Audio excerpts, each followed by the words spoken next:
Very good morning or welcome to Testbook Supercoaching for regulatory bodies, and today we are going to discuss some important current affairs for our exam point of view. So we are going to discuss important MCQs, and through those MCQs we will try to cover important news, and after that we will discuss about some important news articles also in today's session. So once again, very good morning to all of you. I hope you all are doing well. So before going to start this session, want to share some information with you, which will be really very important for the for your preparation point of view. So first thing first, those who are yet to subscribe our channel, please एक बार channel subscribe कर दीजिएगा. And some important information I want to share with you. Tomorrow 15th of Jan 6 p.m. there will be a free workshop regarding RBI grade B for the phase 1 as well as for the phase 2 preparation, and Manish sir is going to conduct this workshop, so you can be the part of this workshop through which you can ask your doubts, you can ask your queries, and sir is going to tell you what how exactly the plan your strategy, focus on your studies or your preparations for the upcoming RBI grade B exam. So for this you need to register. So through for the registration you will get the link in the comment section. वहां से आप registration कर सकते हो, तो वो भी एक factor याद रखिएगा. Another thing is that we are having the free master classes for the RBI grade B, and these free master classes on our platform. They're the free master classes. You can be the part of these master classes. So faculty wise you will get the complete timetable over here, subject, day as well as time, and the faculties who are going to conduct these master classes. So please follow these sessions also. Okay, now we'll start with today's session. The first thing we are going to discuss some important news through MCQs. So MCQ as well as the discussion around those questions or those current affairs news, and then we will go we will jump into the important newspaper articles. Okay, the first question on your screen ye raha. Insolvency Bankruptcy Board has mandated that all auctions of the sale of assets under the liquidation process must be conducted exclusively on the e-Bikri auction platform starting from the 1st of April. How many assets had been listed on the e-Bikri platform according to IBBI? So from the 1st of April 2025, all the auctions under Insolvency Bankruptcy Code compulsorily will be on this particular platform. This platform was created by the Finance Ministry in the year 2019. So originally this platform was created in 2019, but from the 1st of April 2025, officially Government of India is going to implement all the auctions under Insolvency Bankruptcy Code on this particular platform. The question is that how many assets have been listed on this platform? कितने asset listed है? So 210 assets are right now listed for the auctioning, and from the 1st of April compulsorily all the insolvency bankruptcy cases, all the liquidation of the assets will be from this platform itself. So to maintain the transparency, to maintain the proper process, we announce that. Now Insolvency Bankruptcy Board of India is a regulatory body for Insolvency Bankruptcy Code. So in year 2016 we launched Insolvency Bankruptcy Code. So under Insolvency Bankruptcy Code this IBBI is working as a regulatory body. Now this regulatory body announced this mandate concept, और जो हर किसी को follow करना पड़ेगा, that is a major factor over here. Now 210 assets are already been listed on this platform, and this auctioning will be conducted very soon. Insolvency professionals are responsible to handle this insolvency bankruptcy situation. So in 2016, to manage insolvency bankruptcy conditions within time frame or within 1 year, to handle all this situation, we started with this concept called as a Insolvency Bankruptcy Code. Insolvency and bankruptcy having almost similar definition, in which if the borrower is not able to repay the loan, borrower is not able to fulfill the liability, then that situation is called as an insolvency. The legal announcement of that situation is called as a bankruptcy, and to kind of ease down this situation or to solve this situation with a time-bound manner, we have IBBI as a regulatory body and insolvency professionals are going to conduct this complete process, and eBikre is a platform where online auctioning will be done. So that's all about our exam point of view. We'll go to the next question. Center has relaxed tax devolution of rupees, released as tax devolution of rupees 1.73 lakh crore to the state government to accelerate the capital expenditure finance welfare activities. Which state received the largest share of the tax devolution? We talked about that, we discussed about that. This is the very regular process, and in this process usually government of India is transferring certain amount of money to the different state governments. So recently finance ministry they announced 1.73 lakh crore tax devolution, and Uttar Pradesh got the highest amount under this particular category. So Uttar Pradesh got the majority of fund. Uttarakhand, Bihar, they are also received the one of the largest share. So we can see the numbers over here. यहाँ पे हम numbers देख सकते हैं, and these numbers are really very important for the exam point of view. This is a very regular news. Last time we saw another news regarding the finance ministries. On the recommendation of finance ministry, certain amount being transferred to 4 states for their rural development, for the Gram Panchayat development, especially focusing on United Grant and the Tide Grant. When it comes to this concept, there won't be such kind of grants. The complete money will be used by the state government wherever they want to spend. There won't be kind of restriction. Of course, capital expenditure is more preferable, not the revenue expenditure while transferring this money. But during the Finance Commission granted transfer of money will be focused on certain criterias only, like Tide grants and the United grants. वहां पे terms and conditions ज्यादा रहेगी, तो वो भी एक factor ध्यान रखिएगा. Next, which institution has been chosen by the ICMR to establish South India's first infectious disease research and diagnostic laboratory? So South India's first laboratory for the infectious disease is being created, and this laboratory is created in where exactly it is created, that is a question in front of you. Already one of the biggest, or India's one of the topmost infectious disease laboratories in Pune, Maharashtra. Another lab is in New Delhi also. But for the South India, there was no such kind of laboratory, and that's why it is kind of a very big announcement. And this lab is in Bengaluru. So Karnataka government recently announced the creation of this particular lab in Bangalore Medical College and Research Institution. So in Bengaluru, the capital of Karnataka, they decided to launch this particular lab.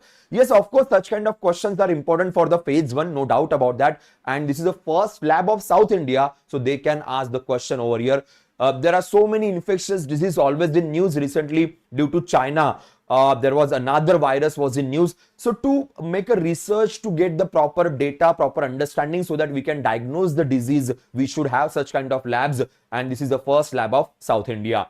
So ICMR, Indian Council of Medical Research, plays a vital role here for the creation of this lab with the help of state government of Karnataka. Siddaramaiah sir is the Chief Minister of the state of Karnataka.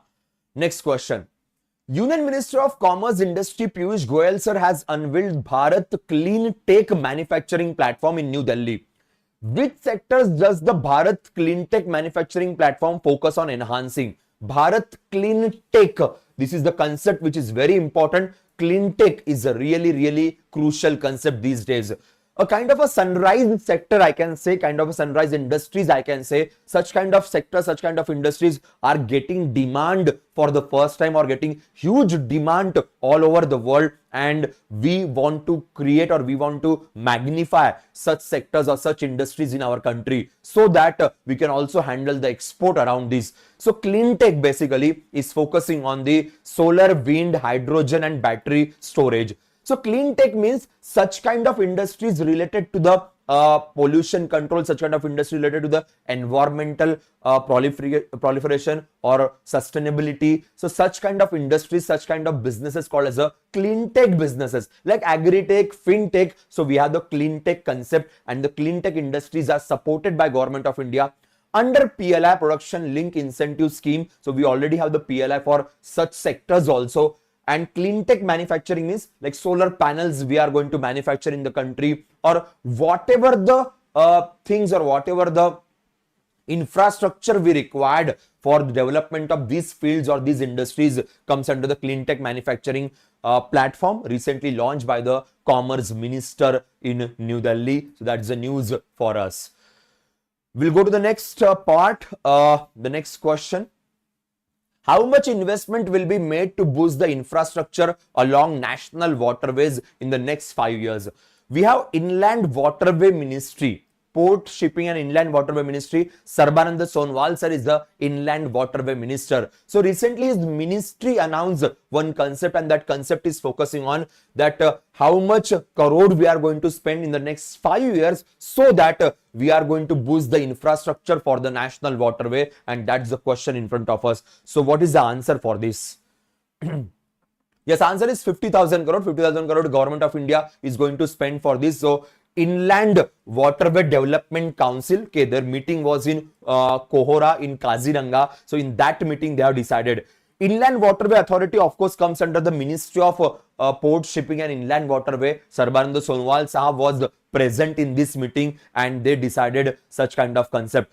IWDC was set up in 2023. The focus of this particular authority is that we want to create inland transportation in our country. Jalvahak is the name of the concept which was launched last time by the Prime Minister of India.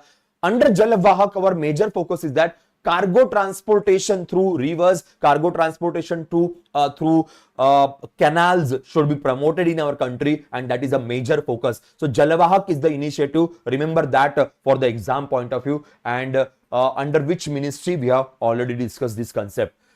We'll go to the next question. Next question is very easy. Recently we celebrated the Pravasi Bharatiya Divas, and the Pravasi Bharatiya Divas function was organized in Bhubaneswar for this year. So 8th, 9th and 10th of Jan, this function was organized. Prime Minister of India, President of India, External Affairs Ministry. So everyone was present for this function.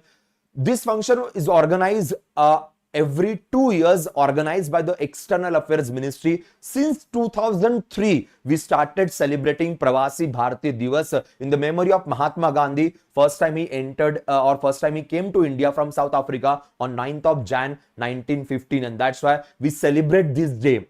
Celebration is organized after every 2 years in our country. We call many NRIs and we felicitate them for their achievements. Indian origin people, that is a major focus. The chief guest for this year's function was President of Trinidad Tobago. He was the president for this year's function, and we gave awards of Pravasi Bharatiya Samman to 27 Indian origin people who are working in different countries in different fields. I'll give the list of those people who won this award. उनकी पूरी list मैं आपको दिखा दूंगा, but यहाँ पे factor याद रखना. In 1915, like I have mentioned, from the 2003 we started celebrating this. External Affairs Ministry is the authority who is responsible to organize this function. This year, the co-sponsorship was in the hands of Youth and Sports Affairs Ministry, was a co-sponsor, but the main sponsor was always External Affairs Ministry under Jaishankar Saab's leadership. That is another factor. Now, the award winners. So these are the names of the people who got the award for this year. Their profession and in which country they are working, or nationality of the country which they are residing in. They are Indian origin. Obviously, no one is Indian. No one is having Indian nationality. They are working in some other countries, having their nationality, but performing a good job in various different sectors. So you can see the Austrian, Barbados, Fiji, Guyana, Japan, Kyrgyzstan, then Lao Republic, Malawi, Malaysia, Mauritius, Moldova, Myanmar, Romania, Russia. There are some few Russians, Saudi Arabia, Singapore, Spain, Tanzania, UK, few US origin, Uganda, UAE, Trinidad Tobago, which I was talking about. So these are the people. By the way, the Trinidad Tobago's president was a chief guest as well as the awardee also. So 27 people got the award, out of which this will be really very important because chief guest as well as the awardee, again Indian origin.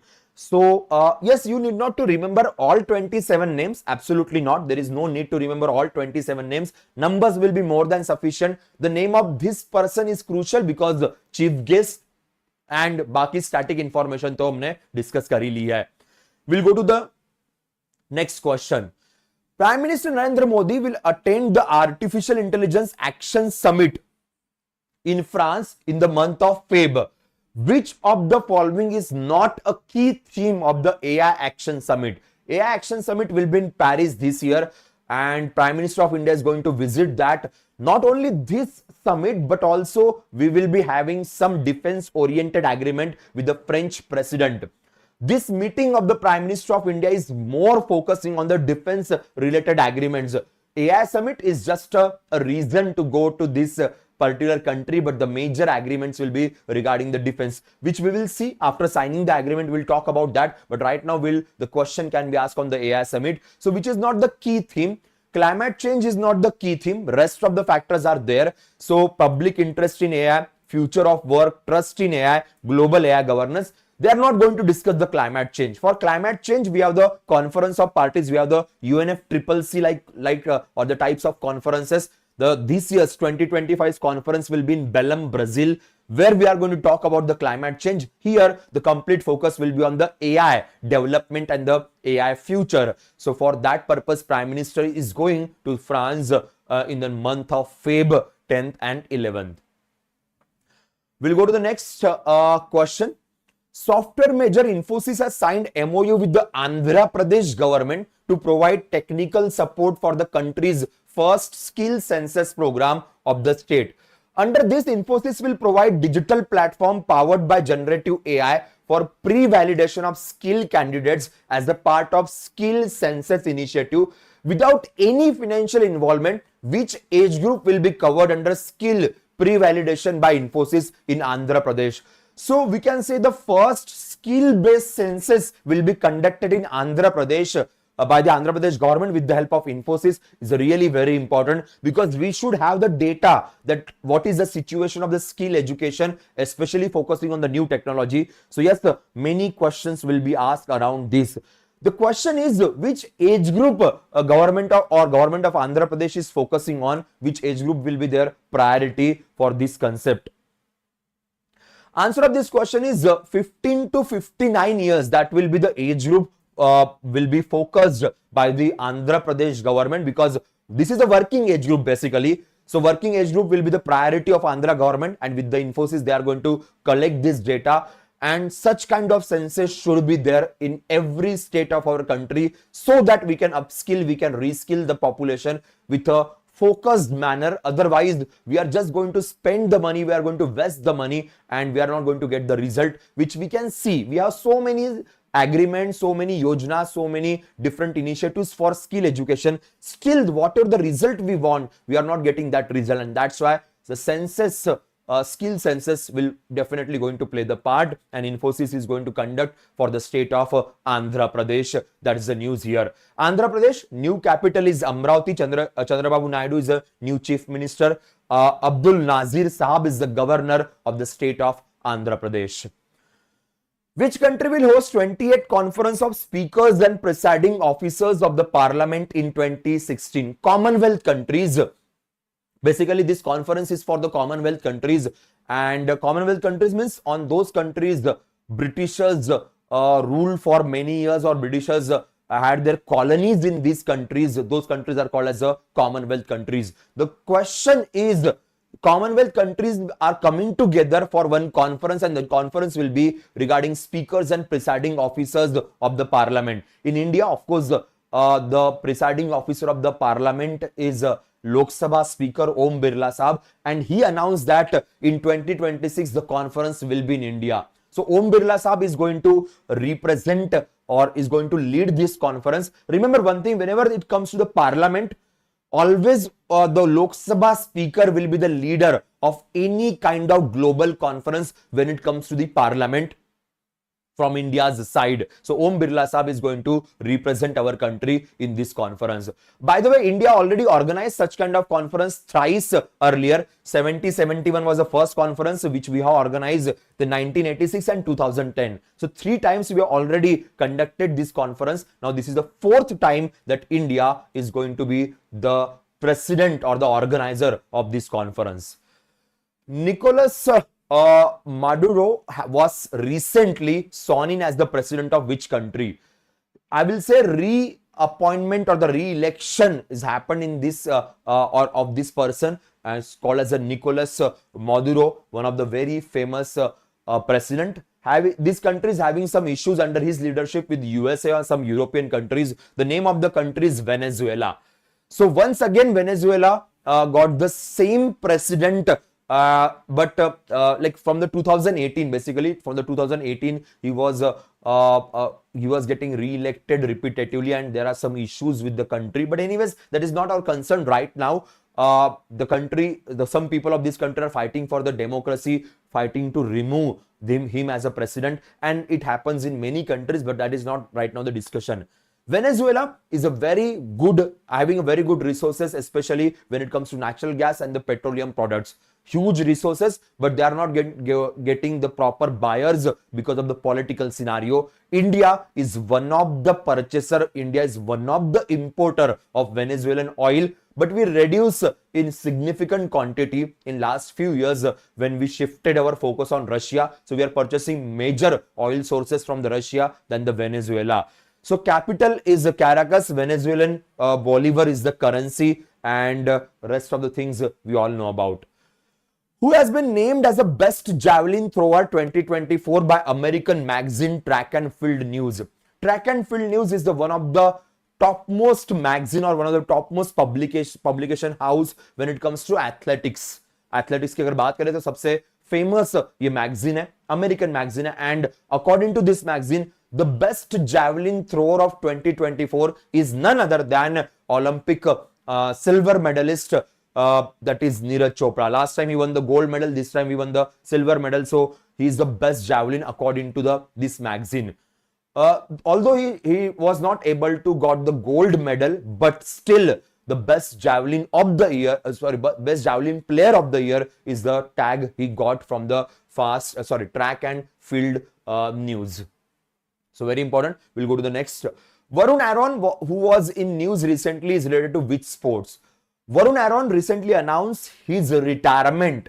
He decided to hang his shoes from this particular sports. So he belongs to which of the following sports? That is a question here. Of course, Indian player and belongs to cricket. So he recently decided to announce his retirement from the red ball cricket at the end of the 23-24 domestic season.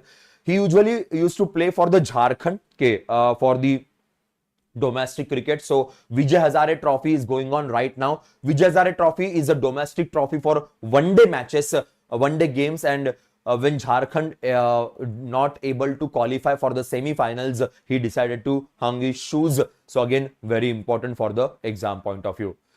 Tamim Iqbal recently announced his retirement from the international cricket. He is from which country? Another cricketer decided to retire. So last few days, many cricketers, they announced their retirement, not only in India, globally. So like last time we talked about Martin Guptill from New Zealand.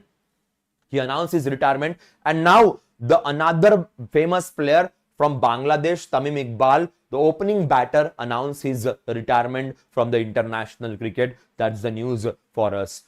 We'll go to the next question. National Youth Day is celebrated annually on the 12th of Jan to commemorate the birth anniversary of Swami Vivekananda ji, a spiritual leader and the philosopher. In which year did the Indian government start celebrating the National Youth Day? Sometimes they do ask questions like that. इस तरीके से भी questions exam में पूछे जाते हैं. Remember one thing.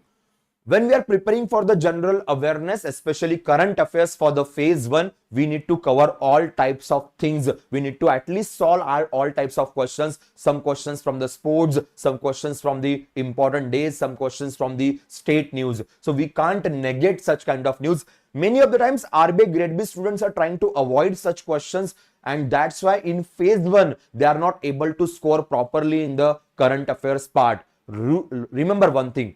Phase 1 is also very difficult for many students to clear.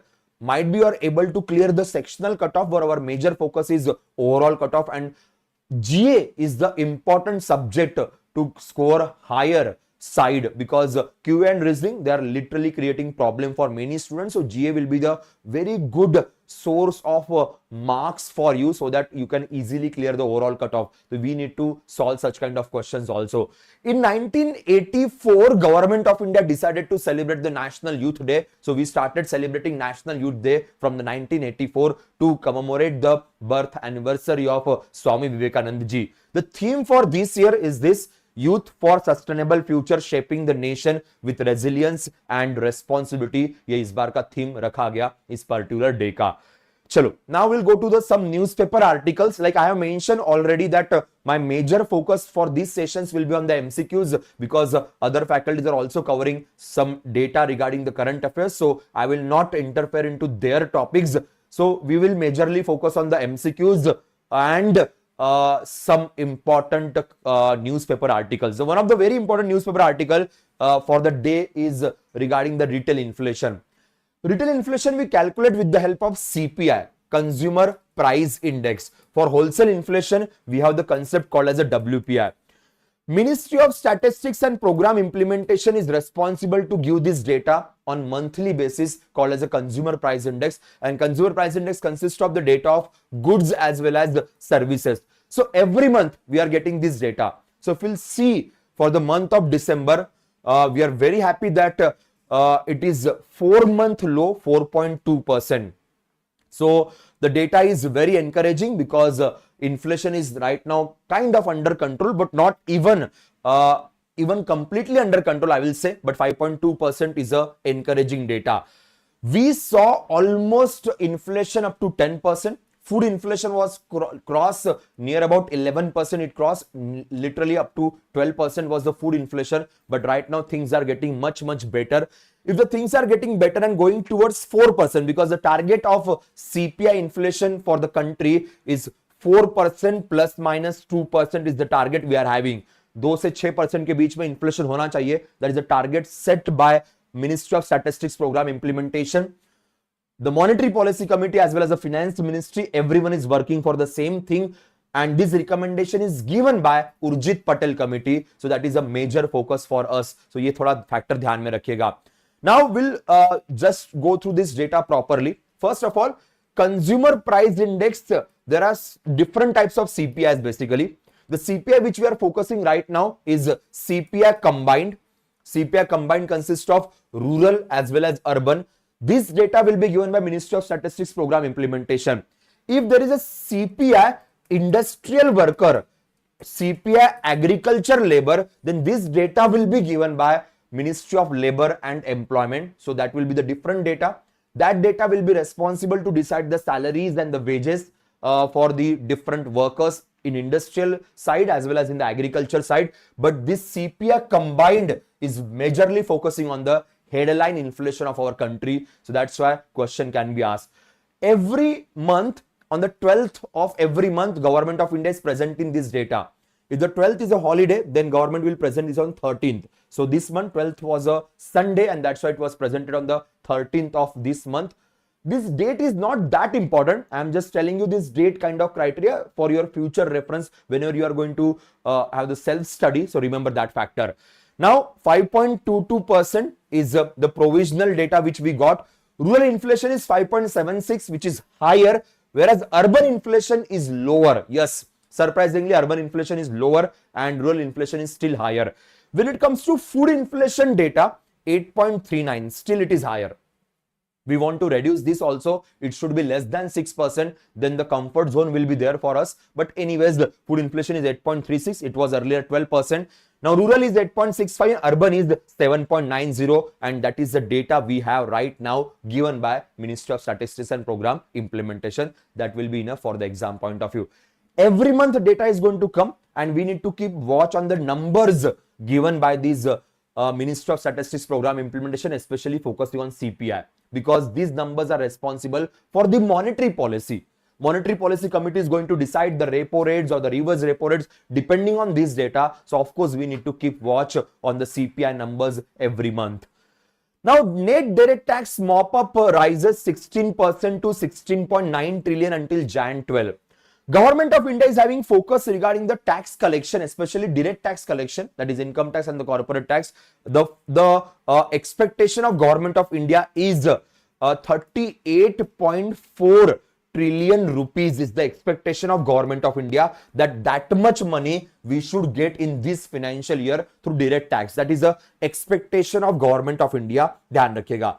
Now, right now, if we'll talk about the present tax collection, so gross collection is near about 20,64,000. Our expectation is 38 lakh. We right now having the numbers of 20,64,000. If we'll talk about the net collection, because we are also we are giving the refunds, so net collection is 16,89,000. Might be we will not be able to achieve the target. Might be because the only last 3 months are remaining for the closing of this financial year.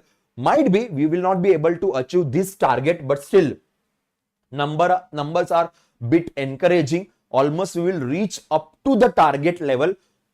If we'll able to cross the target level, that will be very good news. But we'll just keep watch on every month. We are going to keep watch exactly how much tax collection is there. But the direct tax collection is increasing. That means the revenue income or revenue receipt of Government of India is good, and if revenue receipts are good, of course the deficit is going to be less. अगर आपका income taxes से ही properly आ रहा है तो आपको फिर ज्यादा market से पैसा बोरो करने की जरूरत नहीं पड़ेगी, so deficit will be in a lesser angle. So to reduce the fiscal deficit, these numbers really plays a vital role. So direct tax the Government of India is talking about.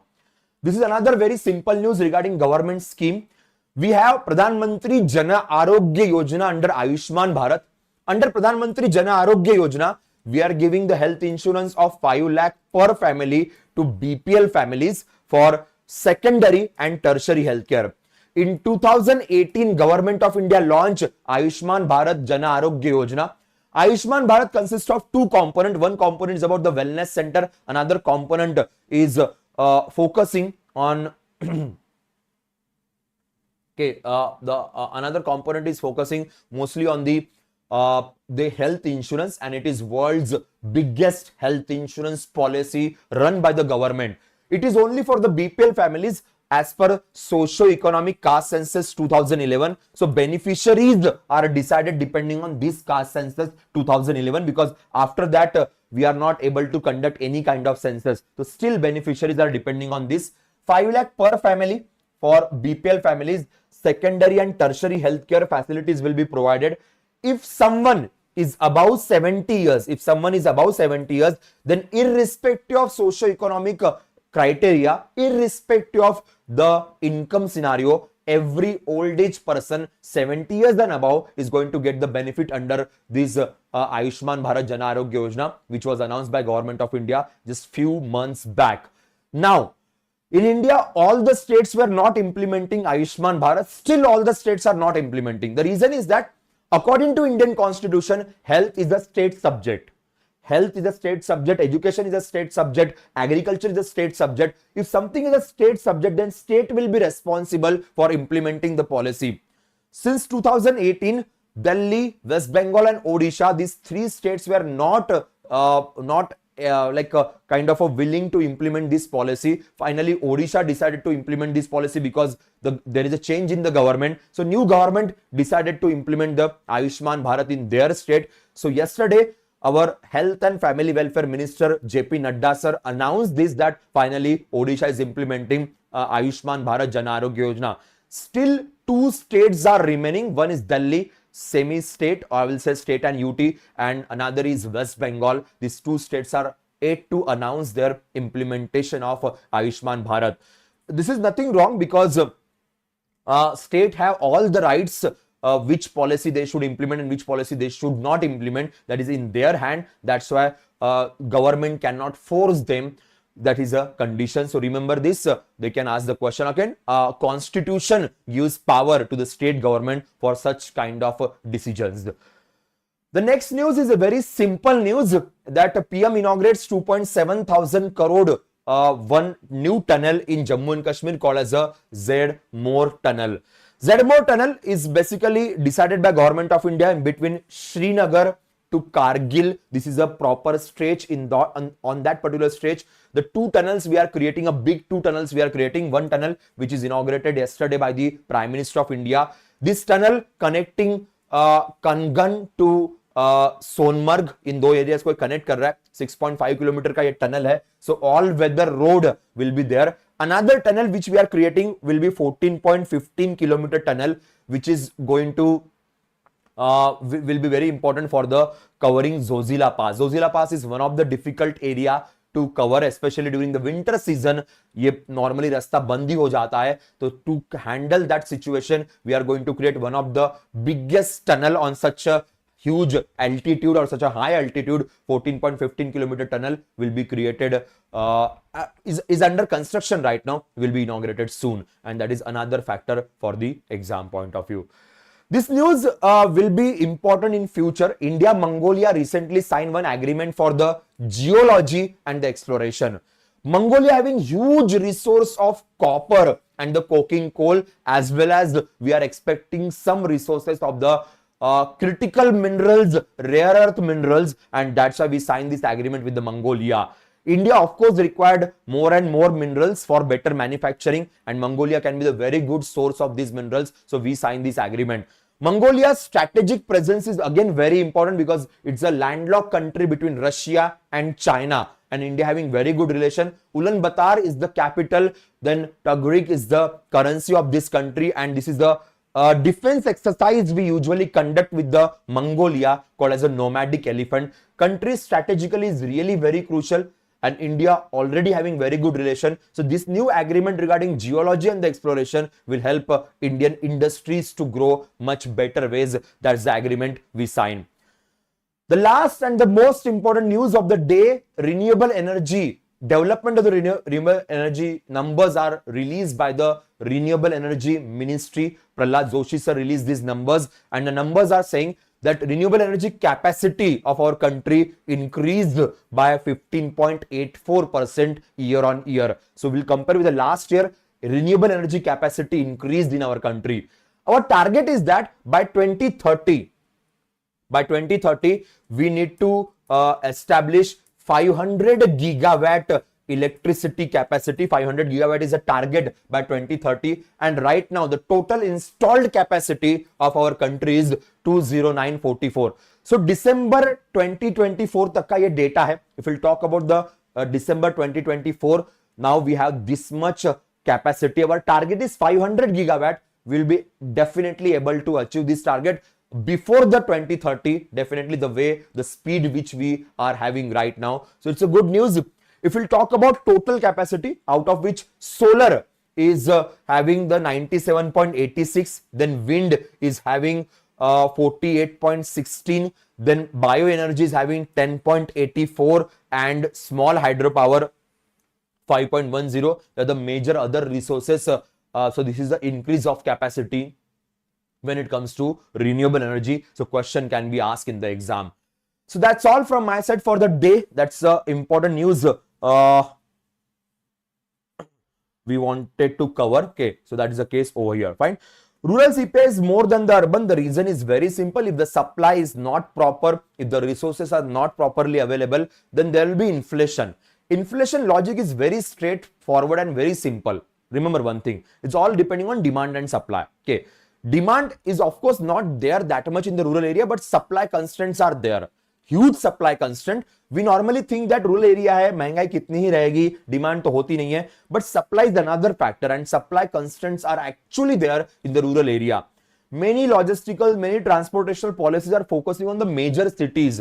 So we are able to achieve a proper supply to the major cities, but we are again missing out with the rural areas, and that is a bigger reason. Even the former RBI Governor Shaktikanta Das Sahab also talked about that government should focus on proper supply chain for the rural areas, because we are experiencing a higher inflation in those areas. That is another reason for this. Even the food inflation is higher when it comes to rural areas, according to Ministry of Statistics and Program Implementation. So supply constraint is playing a bigger role. Even the climate change hampering rural areas productivity very strongly, which we are not covering or which we are not discussing many of the times. So these are the some factors. There's some factors, obviously there are other factors also, but demand and supply plays a vital role while calculating these numbers. So remember that. Okay, that's it guys, I'll stop here. We'll see you in the next session. Till that time, bye.